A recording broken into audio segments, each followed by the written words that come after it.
ಸಾಕ್ರಿ ಸಾಕ್ರಿ, ಬಿಲ್ಡಿಂಗ್ ಬಿದ್ದೋಗುತ್ತೆ ಸಾಕ್ರಿ, ಚಪ್ಪಾಳೆ ಹೊಡಿ ಅಂದ್ರೆ ಪಟ ಪಟ ಪಟ ಹೊಡಿಯಕ್ ಸ್ಟಾರ್ಟ್ ಮಾಡಿದ್ರಿ. ಬಿಡಿ ಬಿಡಿ ಬಿಡಿ ಬಿಡಿ, ಏನ್ರಿ ಈ ಬ್ಯಾಂಗ್ಳೂರ್ ಕಂಡೀಷನ್, ದೇವ್ರೇ ಸಾಕಾಗ್ಬಿಡ್ತು. ನಾನಿರೋದು ಆ ಮೂಲೆ ಕನಕಪುರ ರೋಡ್, ಆ ರೋಡ್ ಇಂದ ಬರ್ಬೇಕಾದ್ರೆ ಸಾಕಾಗ್ಬಿಡ್ತಪ್ಪ. ಏನಂತಾರಪ್ಪ ಅದು, ರೋಡ್ ಅಗಲೀಕರಣ ವಿಸ್ತರೀಕರಣ ಅಗೀತಾರೆ ಅಗೀತಾರೆ ಅಗೀತಾರೆ. ಅದ್ ಏನ್ ಅಗೀತಾರ್ರಿ? ನಿಧಿ ಹುಡ್ಕಕ್ಕೂ ಅಷ್ಟ ಆಗಿಲ್ಲ, ಅಷ್ಟ ಅಗೀತಾರ್ರಿ. ಈ ನಡುವೆ ಏನಾಗ್ಬಿಟ್ಟಿದೆ ಅಂದ್ರೆ ಜನರಿಗೆ ಬರೀ ಕೆಳಗಡೆ ನೋಡ್ಕೊಂಡು ಅಷ್ಟೇ ಅಲ್ಲ, ಮೇಲ್ ನೋಡ್ಕೊಂಡೂ ನಡಿಬೇಕು. ಯಾಕೆ ಗೊತ್ತಾ, ಮೇಲೊಂದು ಮೆಟ್ರೋ ಬ್ರಿಡ್ಜ್ ಕಟ್ತಾ ಇದ್ದಾರೆ. ಯಾವ ಮೂಮೆಂಟ್ ಅಲ್ಲಿ ತಲೆ ಮೇಲೆ ಬೀಳುತ್ತೋ ದೇವರೇ ಬಲ್ಲ.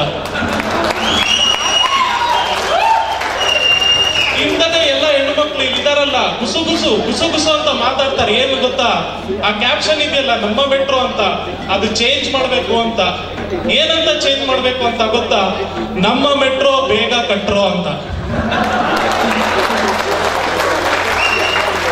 ಸೊ ನಿಮ್ಗೆಲ್ಲ ಗೊತ್ತಿರಂಗೆ ನಾವು ಮೊಬೈಲ್ ಟೆಕ್ನಾಲಜಿಲಿ ಈ ನಡುವೆ ಕೆಲಸ ಮಾಡ್ತಾ ಇದೀವಿ. ನಿಮ್ ಗಂಡಂದಿರು ಇರ್ಬೋದು, ಹೆಂಡತಿಯರು ಇರ್ಬೋದು, ಎಲ್ಲರೂ ಘಟಾನುಘಟಿಗಳಿವೆ. ಎಲ್ಲರೂ ಪಾಂಡಿತ್ಯ ಹೊಂದಿದ್ದಾರೆ ಮೊಬೈಲ್ ಟೆಕ್ನಾಲಜಿಯಲ್ಲಿ. ಏನ್ ಕೇಳಿದ್ರು ಹೇಳ್ತಾರೆ. ಬಟ್ ಈ ಮೊಬೈಲ್ ಟೆಕ್ನಾಲಜಿಯಿಂದ ಈ ನಡುವೆ ಸಮಾಜಕ್ಕೆ ಏನ್ ಪರಿಣಾಮ ಬೀರ್ತಾ ಇದೆ ಅಂತ ನಿಮ್ಗೆ ಯಾರಿಗಾದ್ರೂ ಗೊತ್ತಾ? ಇಲ್ಲ. ಮೊಬೈಲ್ ಇಲ್ಲದೆ ಏನು ಮುಂದೆ ನಡೆಯೋದೇ ಇಲ್ಲ. ಅದಕ್ಕೆ ಕೆಲವು ಉದಾಹರಣೆ ಮತ್ತೆ ಸನ್ನಿವೇಶಗಳನ್ನು ನಾನು ಹೇಳ್ತೀನಿ. ಮೊದಲಾಗಿ ಮೊಬೈಲ್ ಮತ್ತೆ ಹೆಂಡತಿಯರು ಇವರಲ್ಲಿ ಏನು ವ್ಯತ್ಯಾಸನೇ ಇಲ್ಲ. ಮೊಬೈಲ್ ಮತ್ತೆ ಹೆಂಡತಿಯರಲ್ಲಿ ಏನು ವ್ಯತ್ಯಾಸನೇ ಇಲ್ಲ. ಒಪ್ಕೊಳ್ತೀರಾ ಹೆಂಡತಿಯರೆಲ್ಲ? ಇಲ್ವಾ? ಹೇಳ್ತೀನಿ ಕೇಳ್ರಿ. ಮೊಬೈಲ್ ತಗೊಂಡದ್ 2 ವರ್ಷಕ್ಕೆ ಮತ್ತೆ ಮದ್ವೆ ಆಗಿದ್ 2 ವರ್ಷಕ್ಕೆ ಎಲ್ಲದರಲ್ಲೂ ಒಂದು ಪಶ್ಚಾತ್ತಾಪ ಮೂಡುತ್ತೆ. ಅದೇನಪ್ಪ ಅಂದ್ರೆ, ಇನ್ನೊಂದ್ 2 ವರ್ಷ ಕಾದಿದ್ರೆ ಒಳ್ಳೆ ಮಾಡೆಲ್ ಸಿಗ್ತತ್ತಲ್ಲಪ್ಪ.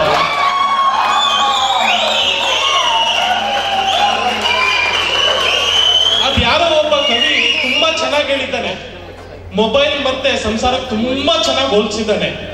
ಮೊಬೈಲ್ ಅನ್ನೋ ಸಂಸಾರದಲ್ಲಿ ತಂದೆಯೇ ಸಿಮ್ ಕಾರ್ಡ್, ತಾಯಿಯೇ ಕರೆನ್ಸಿ. ಮೊಬೈಲ್ ಅನ್ನೋ ಸಂಸಾರದಲ್ಲಿ ತಂದೆಯೇ ಸಿಮ್ ಕಾರ್ಡ್, ತಾಯಿಯೇ ಕರೆನ್ಸಿ, ಮಕ್ಕಳೆಲ್ಲ ಕಾಲ್ಗಳು. ಅದರಲ್ಲಿ ಗಂಡು ಮಕ್ಕಳು ಇನ್ಕಮಿಂಗ್, ಹೆಣ್ಣು ಮಕ್ಕಳು ಔಟ್ ಗೋಯಿಂಗ್. ಮತ್ತೆ ಮಕ್ಕಳೇ ಬೇಡ ಅಂದ್ರೆ ಮಿಸ್ಡ್ ಕಾಲ್.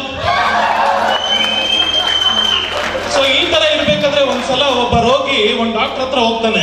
ಹೋಗ್ಬಿಟ್ಟು ಎಲ್ಲ ಮೊಬೈಲ್ ಟೆಕ್ನಾಲಜಿಲೇ ಮಾತಾಡ್ತಾನೆ. ಏನಂತಪ್ಪ ಮಾತಾಡ್ತಾನೆ ಅಂದ್ರೆ, ಡಾಕ್ಟರ್ ಹತ್ರ ಹೋಗಿ ಹೇಳ್ತಾನೆ, ಡಾಕ್ಟ್ರೇ ಹೊಟ್ಟೆ ಎಲ್ಲ ಗುರು ಅಂತ ಇದೆ ಅಂತಾನೆ. ಅದಕ್ಕೆ ಡಾಕ್ಟರ್ ಹೇಳ್ತಾನೆ, ಅದ್ ಏನಂತ ಸರಿ ಹೇಳಪ್ಪ, ಏನಾಗ್ತಿದೆ ಅಂತ ಕೇಳ್ತಾನೆ.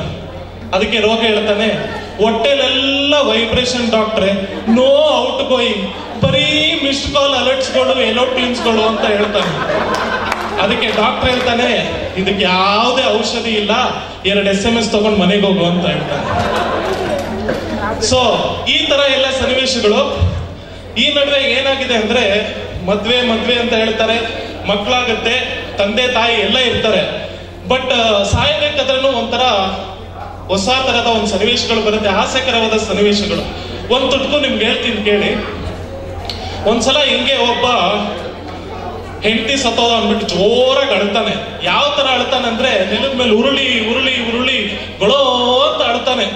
ಸರಿ, ಆ ಊರಿನ ನಾಯಕ ಅವನ ಹತ್ರ ಬಂದು ಕೇಳ್ತಾನೆ, ಏನಪ್ಪ ಏನಾಯ್ತು? ನಿಮ್ ತಂದೆ 6 ತಿಂಗಳು ಮುಂಚೆ ಸತ್ ಮೇಲೂ ನೀನ್ ಈ ತರ ಅಳ್ಳಿಲ್ಲ, ನಿಮ್ ತಾಯಿ 3 ತಿಂಗಳು ಸತ್ತೋದ್ಮೇಲೂ ನೀನ್ ಈ ತರ ಅಳ್ಳಿಲ್ಲ, ಇವಾಗ ಯಾಕೆ ಹೆಂಡತಿ ಸತ್ತೋದ್ರ ಅಂತ ಈ ತರ ಅಳ್ತಾ ಇದೆಯಾ ಅಂತ ಕೇಳ್ತಾನೆ. ಅದಕ್ಕೆ ಅವನ ಉತ್ತರ ಈ ತರ ಬರುತ್ತೆ, ಹೌದ್ ಸ್ವಾಮಿ, ನಿಮ್ಗೇನ್ ಗೊತ್ತು ನಮ್ ಕಷ್ಟ. 6 ತಿಂಗಳ ಹಿಂದೆ ನಮ್ ತಂದೆ ಸತ್ತೋದ್ಮೇಲೆ ಊರಲ್ಲಿರೋ ಎಲ್ಲ ಮುದುಕರು ನನ್ನ ಹತ್ರ ಬಂದು, ಅಪ್ಪ ನಾನೇ ನಿಮ್ ತಂದೆ ಅಂತ ಅನ್ಕೋ ಅಂತ ಹೇಳಿದ್ರು. ಹಂಗೆ 3 ತಿಂಗಳ ಹಿಂದ್ಗಡೆ ಎಲ್ಲ ಮುದುಕಿಯರು ಬಂದ್ಬಿಟ್ಟು ನನ್ನ ಹತ್ರ ನೀನೇ ನಮ್ ತಾಯಿ ಅಂತ ತಿಳ್ಕೊ ಅಂದ್ರು. ಇವತ್ತು ನಾನು ಹೆಂಡತಿ ಸತ್ತೋದ್ಮೇಲೆ ಯಾರು ಬಂದು ನಾನೇ ನೀನ್ ಹೆಂಡತಿ ಅಂತ ತಿಳ್ಕೊ ಅಂತ ಯಾರು ಬಂದು ಹೇಳ್ತಾ ಇದ್ದಲ್ಲ. ಕೊನೆಯದಾಗಿ ನಾನು ಮಂಗಳೂರವನೇ, ಬಟ್ ಹುಟ್ಟಿ ಬೆಳೆದಿದ್ದೆಲ್ಲ ಬ್ಯಾಂಗ್ಳೂರಲ್ಲಿ.